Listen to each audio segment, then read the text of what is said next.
शांति शांति।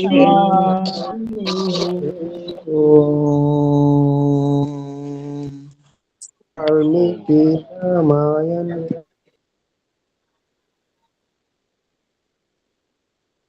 आज के दिन हम श्रीमद् वाल्मीकि रामायण इस पुस्तक का स्वाध्याय करते हैं और इस पुस्तक में हम अयोध्या कांड के 62वें सर्ग के 2 श्लोकों को पढ़ चुके हैं और आज हम तीसरे श्लोक से आगे बढ़ेंगे। यहाँ पर सारी भरी सभा में और भरत जी के द्वारा राज्य से मना कर दिया जाता है, तो ये विषय है। आइए देखते हैं तीसरा श्लोक। पश्य शत्रुघ्न कैकेय्या लोकस्यापकृतं महत् विसृज्य मयि दुःखानि राजा दशरथो गतः। तो भरत जी यहाँ पर कह रहे हैं, पीछे जो उन्होंने जब महाराजा दशरथ के समान उनका भी जो है स्तुति गान होने लगा, तो उन्होंने मना किया कि भाई मैं कोई राजा नहीं हूँ, इसलिए ऐसे ये न करें। फिर आगे वो कहने लगे, इसके शब्दों को अलग अलग करें। पश्य शत्रुघ्न कैकेय्या लोकस्य अपकृतं महत् विसृज्य मयि दुखानि राजा दशरथः गतः। और अन्वय इस प्रकार है, हे शत्रुघ्न पश्य कैकेय्या लोकस्य महत् अपकृतं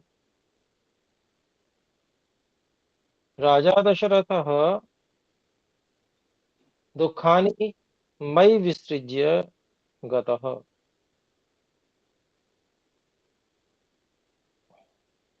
तो कहते हैं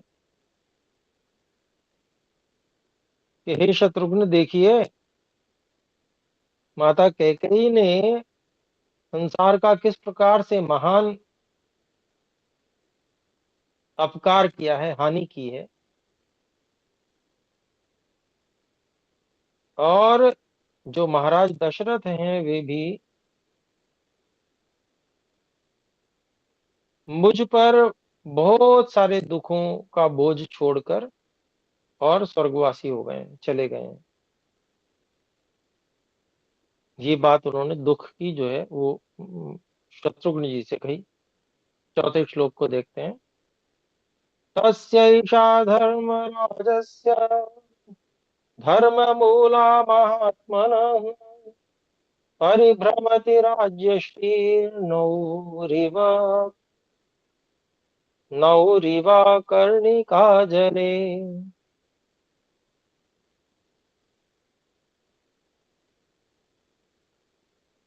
तो अलग अलग शब्द इसके हैं। तस्य एषा धर्मराजस्य धर्ममूला महात्मनः पर परिभ्रमति राज्य श्रीः नौः नौः इव आकर्णिका जले।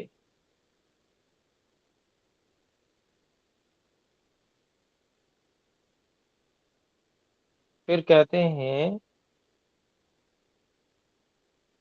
इसका जो अब हम वो कर लें अन्वय। तस्य महात्मनः धर्मराजस्य एषा धर्ममूला राजश्रीः अकर्णिका नौः इव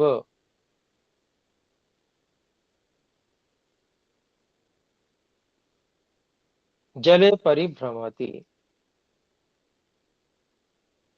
भरत जी दूसरी बात कह रहे हैं कि उन महात्मा महाराज दशरथ जो बहुत महात्मा थे, ऐसे जो धर्मराज थे, न्यायाधीश थे,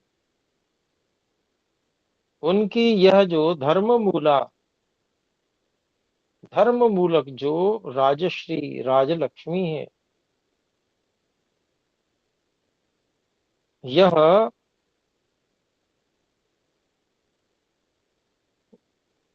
नाविक के बिना ही जैसे कोई नाव, अर्थात कोई नाव जल में घूम रही हो, इस तरह से इसकी स्थिति है।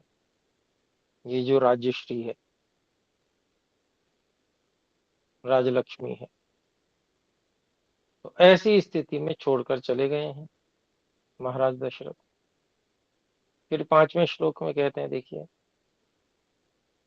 यो हि नः सुमहान्नाथः सोऽपि प्रव्रजितो वनम् अनया धर्ममुत्सृज्य मात्रा मे राघव स्वयं। इस श्लोक में कहते हैं, भरत जी, इसको हम अलग अलग करें शब्दों को। यह ही नः सुमहान नाथः सः अपि प्रव्राजितः वनम अनया धर्मम उत्सृज्य मात्रा में राघव स्वयं। भरत जी कहते हैं, इसको हम अन्वय में लगाएं। यह ही नः सुमहान नाथः सः अपि वनम प्रव्राजितः स्वयं में मात्रा, स्वयं में अनया मात्रा धर्मम उत्सृज्य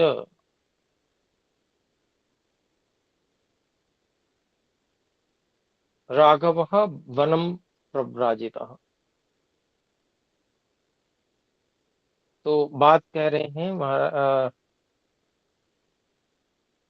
भरत जी, शत्रुघ्न जी को बता रहे, कह रहे हैं तो कि यहाँ पर जो है, यह जो ही निश्चय से न हमारे बहुत ही अच्छे महान, बहुत ही श्रेष्ठ ऐसे जो स्वामी,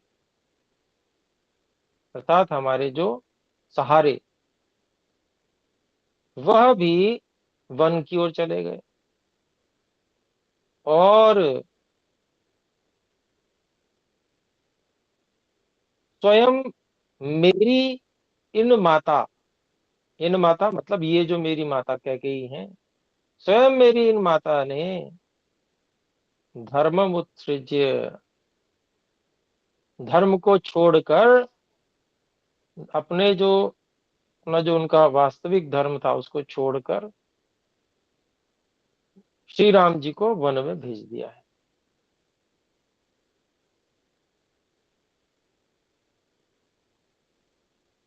तो एक जिसको कहते हैं, कुछ कहने से अपने जो हृदय का दुख है वो कहने से मन थोड़ा हल्का होता है, तो उस तरह से वो अपनी बात रख रहे हैं शत्रुघ्न जी से।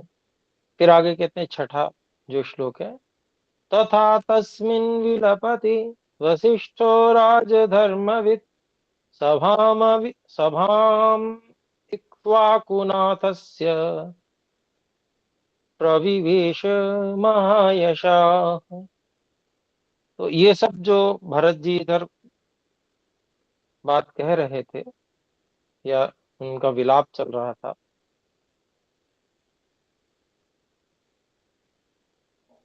रोते रोते बोल रहे थे जैसे, तो उस समय में एक और दूसरी घटना हुई, तो वो उसके बारे में यहाँ पर श्लोक है। तो कहते हैं, देखिए, शब्द अलग अलग हैं। तथा तस्मिन् विप्लपति वसिष्ठः राजधर्मवित् सभाम इक्ष्वाकु नाथस्य प्रविवेश महायशा। और इसका अन्वय इस तरह से है, तथा तस्मिन् विलपति राजधर्मवित्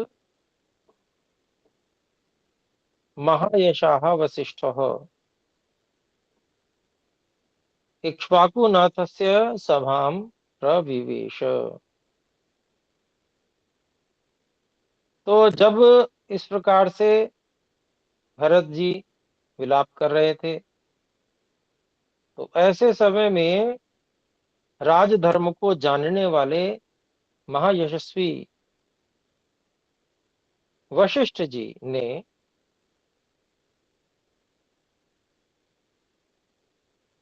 इक्ष्वाकु स्वामी की जो सभा थी, अर्थात महाराजा दशरथ जी की जो सभा थी, उसमें सभागार था जो, उसमें प्रवेश किया, उसमें आए वो।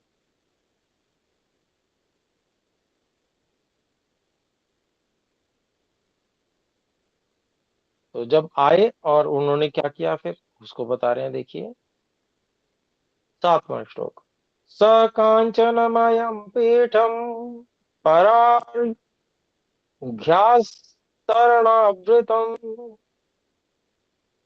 अध्यास्त सर्ववेदज्ञो दूताननुशशास च। अलग अलग शब्द करते हैं इनके। स कांचनमयम पीठम परार्घ्य आस्तरण आवृतम अध्यास्त सर्ववेदज्ञ दूतान अनुशशास च। तो इसका हम अन्वय इस तरह से करते हैं, सह सर्ववेदज्ञ परार्घ्य आस्तरण आवृतम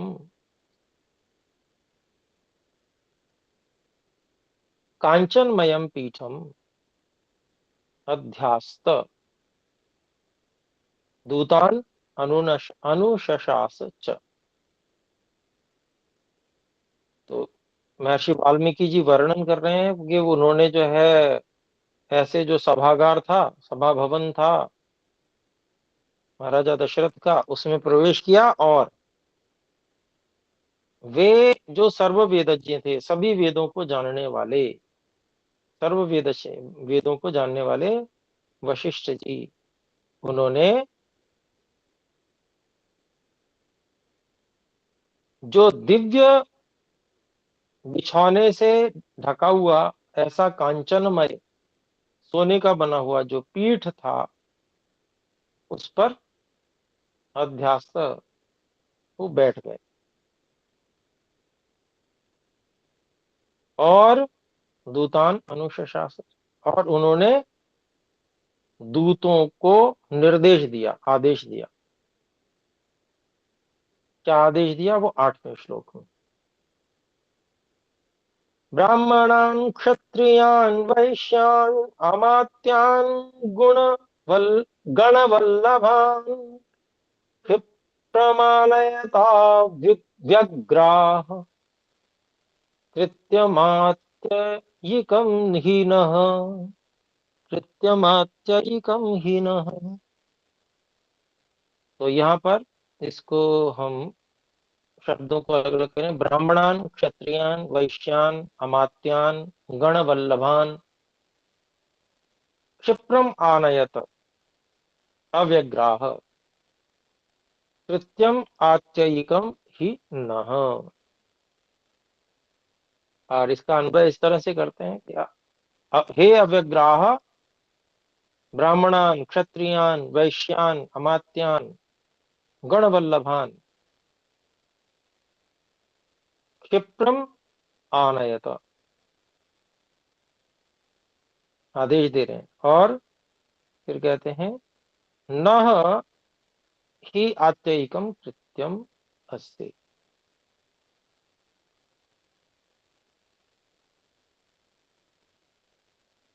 तो अभिप्राय हुआ कि हे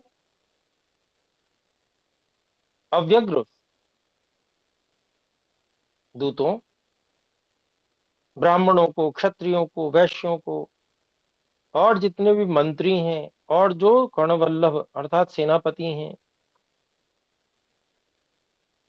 उन सबको शीघ्र ही बुला लाओ, हमें बहुत ही आवश्यक कार्य है।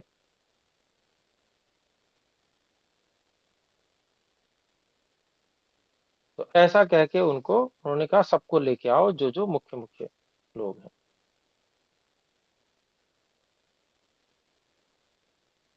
तो अब 9वां श्लोक देखते हैं। स राजभृत राजाभृत्यं शत्रुघ्नं भरतं च यशस्विनं युधाजितं सुमन्त्रं च ये च तत्र हिता जना।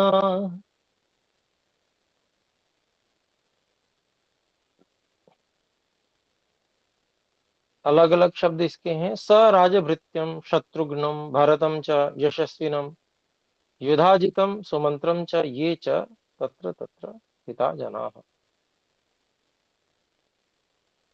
और फिर निर्देश में ही, उसी निर्देश में ही और भी बातें कह दी उन्होंने कि भाई ब्राह्मणों, क्षत्रियों, मंत्रियों, सेनापतियों, है ना, इन सबको शीघ्र लेके आ जाओ, हमें बहुत आवश्यक काम है। और फिर साथ में जोड़ दिया ये बात भी कि वे जो विशेष राजा के सेवक हैं, शत्रुघ्न जी हैं, यशस्वी भरत जी हैं, ऐसे ही सुमंत्र जी हैं, युधाजित हैं,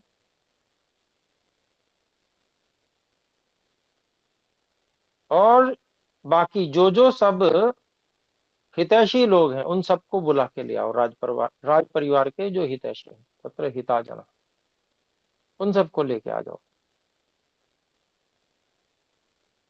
तो ऐसा ऋषि वशिष्ठ जी ने दूतों को निर्देश दे दिया।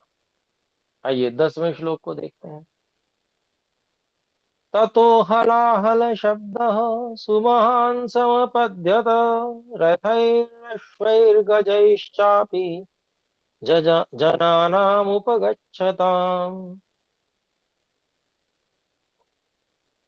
ततः हलाहल शब्द हलाहला शब्दः सुमहान् समपद्यत रथैः अश्वैः गजैः च अपि जनानाम् उपगच्छताम्।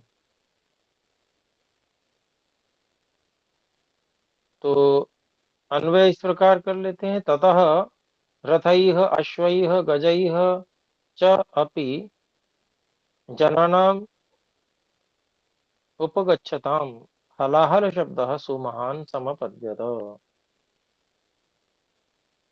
तो महान हलाल हलास शब्द समपद्यत, ऐसे। तो अभिप्राय हुआ कि जब ये सब बात उन्होंने सुनी तो वे चले गए बुलाने। और फिर क्या हुआ, रथों के द्वारा, घोड़ों के द्वारा, हाथियों के द्वारा भी जो लोग हैं वहां पर आने लग पड़े। और वहां कोलाहल का शब्द जो है बहुत बड़ा होने लगा, क्योंकि जब लोग आएंगे तो बातें भी करते हुए आते हैं। इस प्रकार का वहां पर काफी शोर शराबा, हो हल्ला सा होने लगा। तो 11वें श्लोक को देखें। ततो भरतमायान्तं शतक्रतुमिवा शतक्रतुमिवारमराः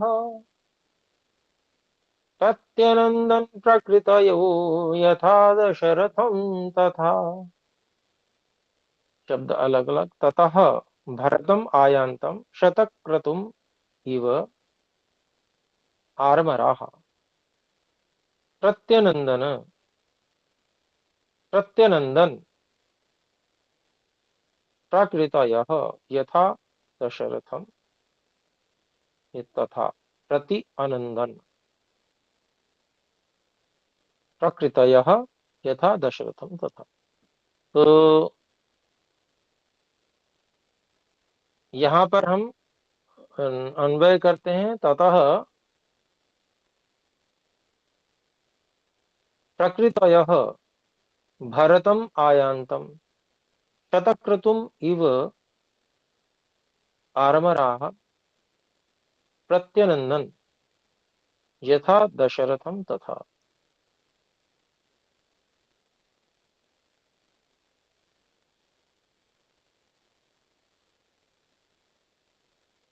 अभिप्राय हुआ इसके बाद में प्रकृतयः अर्थात जो प्रजा वहां पर आई हुई थी, सारी प्रजा के लिए कहा गया प्रकृतयः। भरतम आयान्तम भरत जी को आया हुआ देखकर, जिस प्रकार से शतक्रतुम इव इंद्र को देवमंडल जो है वो स्वागत करते हैं, उसी प्रकार से भरत जी का भी उन्होंने स्वागत किया, प्रति अनंदन। और कैसे, जैसे वो महाराजा दशरथ का किया करते थे, यथा दशरथम तथा, वैसे ही उन्होंने भरत जी का भी स्वागत किया।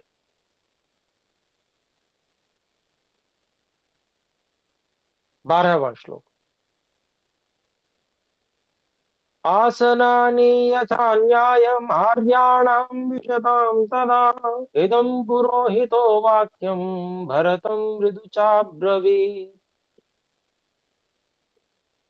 आसनानि यथा न्यायम् आर्याणां विशतां तदा इदं पुरोहितः वाक्यं भरतं मृदु च अब्रवीत्। और अन्वय इस प्रकार से, आर्याणाम यथा न्यायम आसनानि विशताम तदा पुरोहितः भरतम इदं मृदु वाक्यम च अब्रवीत।